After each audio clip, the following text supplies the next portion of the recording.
staying safe out here is a pretty serious deal.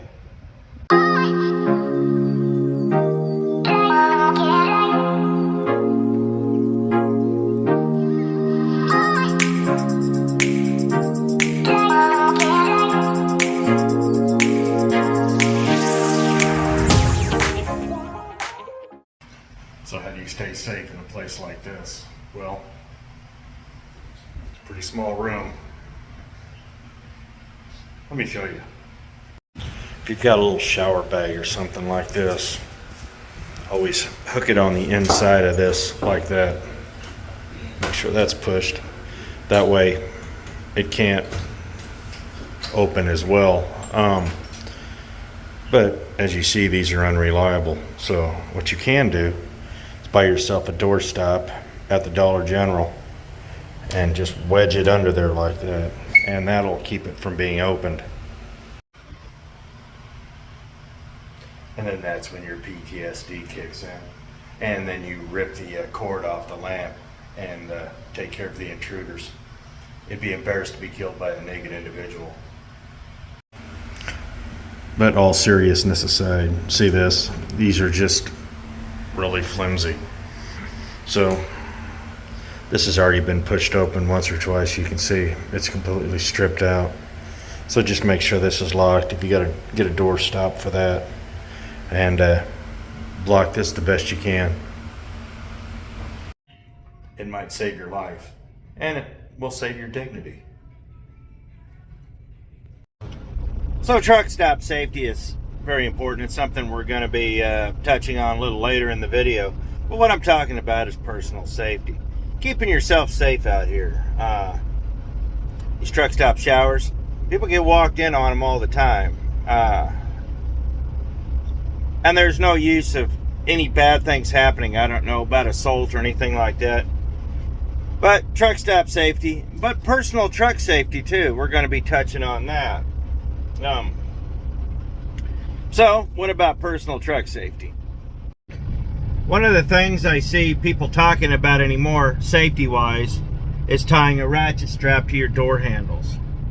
That'll keep it. You know, make sure you have the locks all in good working order and all that. And it is true, there's not that many keys out here. There's a lot more trucks than there are keys.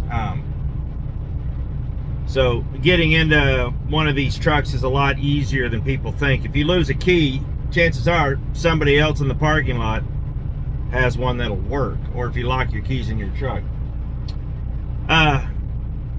Tying a ratchet strap is fine, but don't use a big one. And the reason I say that is because if something was to happen, heaven forbid, and you don't have these emergency doors back here like I have on my truck, these are little side emergency doors here. I got ones on each side. You just pop it, push it, and it pops like that. Let's close that. It's 100 degrees out there. It's vital, I would tell you, not to use a big strap. Get one of those small nylon 1-inch ones. And then, I'm going to tell you right now, hang a very sharp knife from it. And that's for a real reason. The knife isn't a defensive weapon, it's a survival weapon. And the reason I'm saying hang a knife from it is because if these trucks catch fire, if something was to happen, and trucks catching fire is a very real thing, these are all fiberglass. These trucks go up fast. And you might not have but enough time to either whack through it once or go out that side door and land on your head. And getting a headache is a whole lot better than dying. So that's just something, you know, and there's all sorts of things people have made, like hooks and stuff like that. Just make sure you can remove it really easily, because it's a real deal, man. You don't want to be trapped in a truck you can't get out of. Now, I'm not going to sit here and talk about firearms. Every company has their own policy. Every state has their own rules, and every municipality in that state has a variation of those rules too. I will say this: if you are going to be inclined to carry one in your truck, get a CCW from your home state and learn where you can have it and where you can't have it. If you have, like Kansas has constitutional carry, but Oklahoma doesn't recognize constitutional carry, you still need a card. So that's something to really think about. There is no blanket federal firearms license like for carry. There just isn't one. Unless you're law enforcement, I think you get a, but I'd have to look into that. But for us, no. Everybody gets that confused with a federal firearms license, which is a dealer's license. And that's all controlled through the ATF. I've got the paperwork at home for that, and it's very convoluted. So you're going to be like, well, my company won't let me have a gun, and truthfully, I go to too many places where it's not allowed. I'll get one of these. Well, let me tell you about this. I used to carry this. I bought this at an Army surplus store. I used to carry this in the in my side pocket. Handy little tool, tire thumper, a crackhead thumper. It's a thumper, you know, and I like it. Well, I witnessed an accident one day, and I was given a copy of the dash cam footage, and he saw this. And he said, that is illegal. You are not allowed to have that. You need to do blah, blah, blah, blah. And I was like, what? Cop thought it was illegal. I don't know if it is or not, but I said, would my CCW cover that? He goes, yeah, it'll cover it. Truthfully, I don't think the cop knows what he was talking about. However, it's all up to the discretion of the arresting officer. If he says it's illegal, make him happy. Because if you make a cop happy, they go away. That's the one thing everybody always seems to forget. Happy cops mean they're gone. They have better things to do, and you want them to think they have better things to do than to screw with you. So, when it comes to things of that nature, there's a fine line between a tool and a weapon. So just watch where you're at, and just watch your P's and Q's. What I find odd is everybody wants to take issue with my baton there, but nobody has a problem with my Hannibal Lecter skinning knife. So as you see, when it comes to staying safe and it comes to things that can be construed as weapons, you have to be very mindful of what you're doing. You know, there was a guy recently, I saw a TikTok, that was arrested for assaulting his wife with a waffle. I don't know if that was a joke or not, but the waffle was considered a weapon. I don't get it either. But anything that's used, cops will consider anything that's used in a violent manner to harm somebody a weapon. He used it as a weapon. So, just something to be mindful of. And like I said, when it comes to things like firearms and stuff like that, it's all up to the local constabulary or whatever you want to call it for what goes on. Now here's the one more thing about, so say like you do get your CCW and you want to carry a gun in the truck. There's one thing you also have to know. Just because you're legal in that state, they may have a high capacity ban. They may have a ban for speed loaders. They may have a ban for, you know, it's really stupid. They may have a ban on certain kind of pistols and stuff like that. It's very important to know these things before you start willy-nilly throwing, you know, a Gen 5 Glock with a 30-round magazine in your head rag. It may not get you arrested, but it'll probably get confiscated if it's caught. And with all this X-raying and all this crazy stuff they're doing now at scales, there's a good chance, there's a good chance. So mind your P's and Q's on that. If you decide to carry, get a license from your home state and do your homework about the places you go. Now, I all know that you need a padlock. I carry an Enforcer. This is a heavy duty padlock. It's got a round key, not easily broken into. Don't get me wrong, any padlock can be broken into. Put this back where it's supposed to be. But also, get one of these. It'll discourage the would-be's and at least slow them down. It's a glad hand lock, especially if you're going to drop your trailer and run to the store. I generally don't make it a habit to drop loaded trailers just because, well, I'm responsible for that. So, but that's between you and your dispatcher. As you know, I'm big on cameras. I'll always tell you I got my own personal dash cam. I've got the company cameras, and I've showed you those before. Like the one on that mirror, the one up here, the two up here, and the one over there. Get yourself some cameras. You know, especially if you own your own truck, I would highly recommend getting an Eagle Eye or something like that that shoots back, even if it's your own standalone setup. Don't get me wrong, they're expensive, but one accident will pay for it. Trust me on that. I'm a firm believer on that. Now, I know we just had a deal where my camera wasn't working. Those things do happen. But I've corrected that, and hopefully everything's going to work out here on that soon. But cameras, physical security is important, and cameras are a part of that. Another thing is being mindful where you park. A lot of guys talk about parking at rest areas and stuff like that. If it's a good rest area and it's well lit, I'm not talking about these dirt pull-offs and stuff like that. I generally don't like them. And as you go into this business more and more, you're going to find where to park, where not to park. Growing up in the 70s and 80s, seemed like everybody that went missing and died was by all these serial killers on the highway happened at rest areas. So be very mindful of what you're doing there. But also, a lot of these rest areas were built with shorter trucks in mind, and everybody just jams in them, and it's a nightly thing, someone getting their hood taken off or somebody getting run into.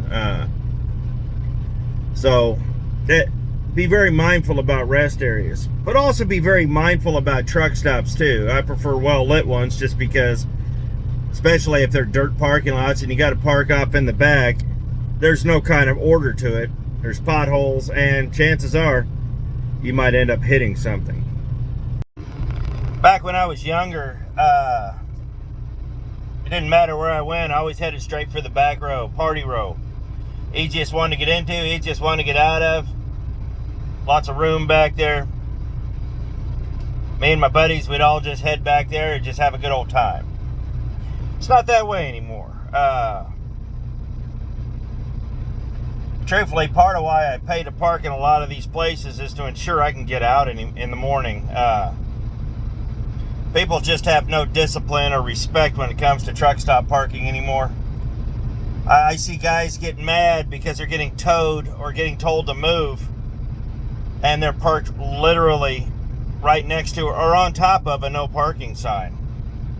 Yeah. And the age-old question happens, well, where am I supposed to park? That's not the truck stop's problem. That's your problem. It's not the business's problem.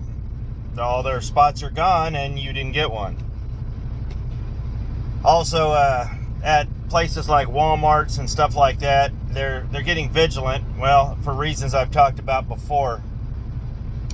But when you're in a truck stop, where's the best place to park? Well, it varies from truck stop to truck stop, but let's find one on Google Earth, and I'll show you what I'm talking about. Here we are in West Memphis, Arkansas. Hooray! Yeah. So let's zoom in. Now, these spots right here, these are all paid. And I would highly recommend one of those spots if you're there, even if it's early. These spots in front of the fuel island here are paid too.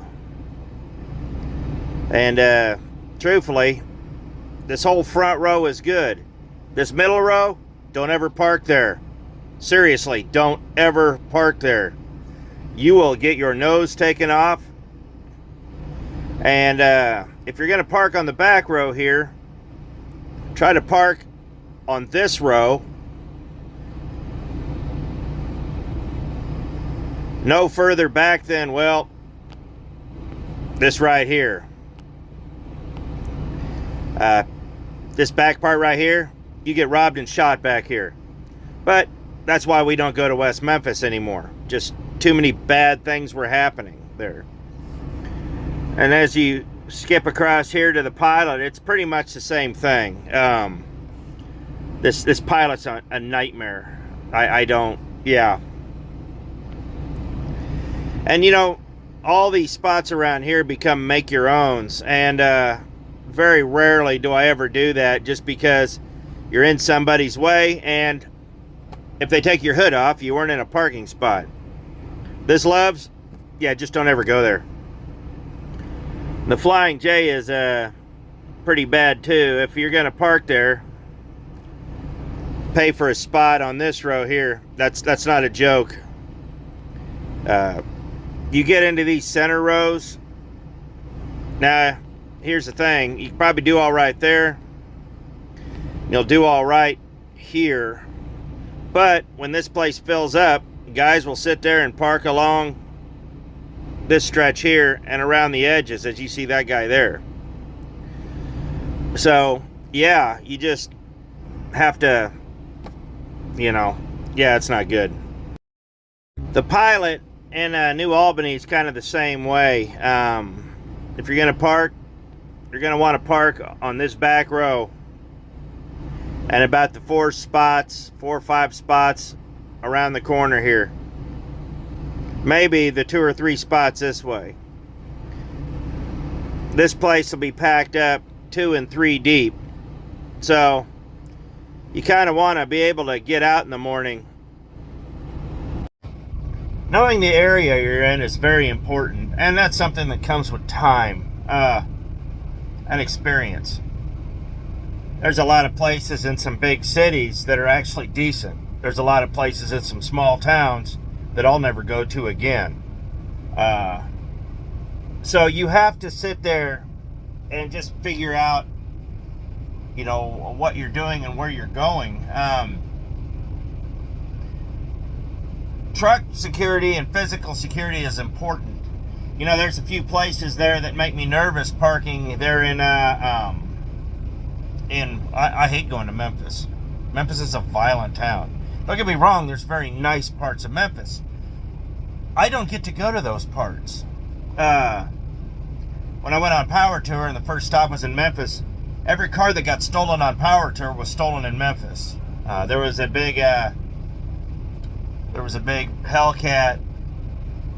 Guys were stealing Mopars like crazy. There was a big theft ring that was doing it. Yeah. But, you know, I saw some very, very nice parts of Memphis, but I don't get to go to those parts. In fact, one of the places that I deliver at, I mean, they've had guys killed out front, just getting held up and killed. You know, I used to go to places in Detroit like that. Back in the day, I used to go to this place in Detroit a lot, called Wolverine Packing. And it's got razor wire around it.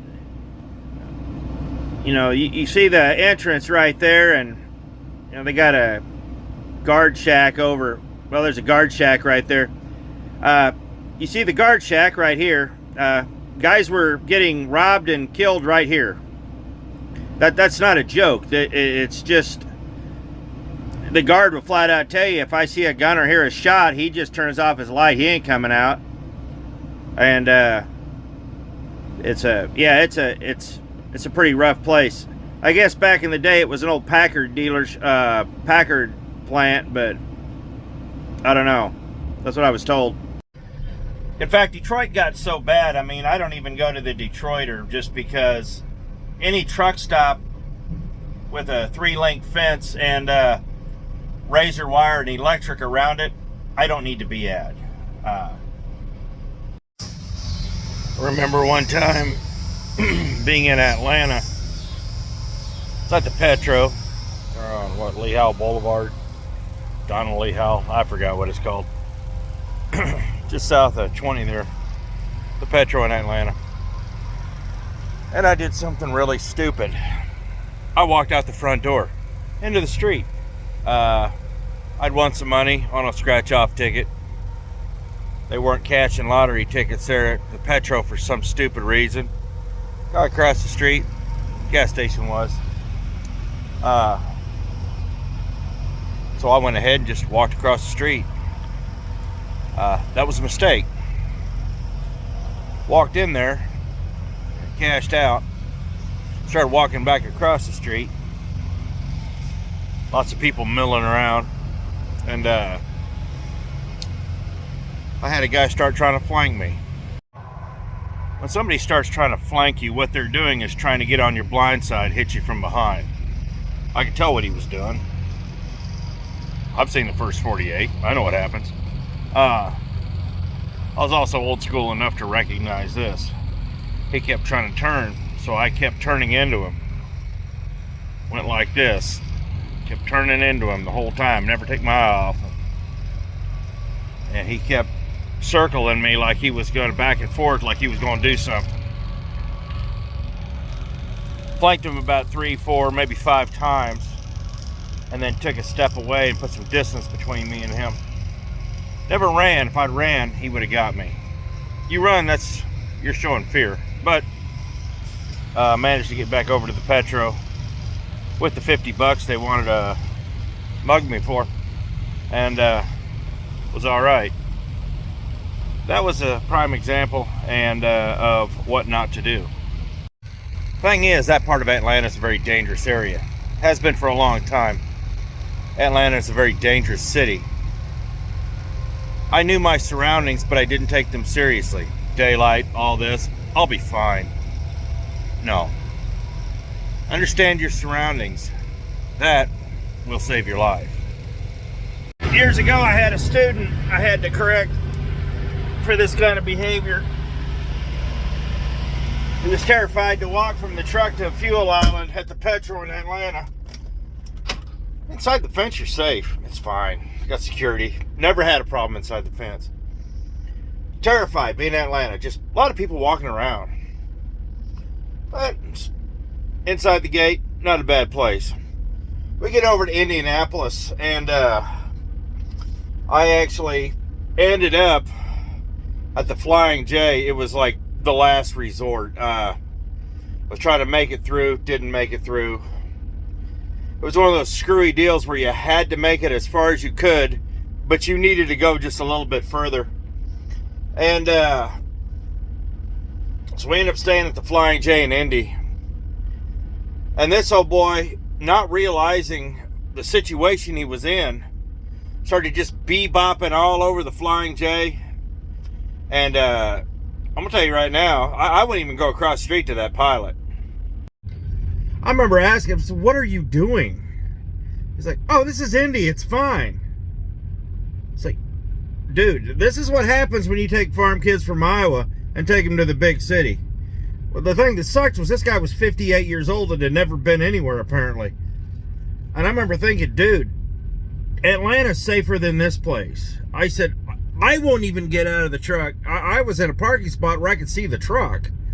I said, I won't even get out of the truck here after dark. I said, you don't need to be wandering all over. I said, this is, you know, I did not want this guy to learn a hard lesson. And I guess maybe that's why I'm doing this video. I don't want you guys to learn hard lessons either. So we're finishing this up here in Holly Springs, believe it or not.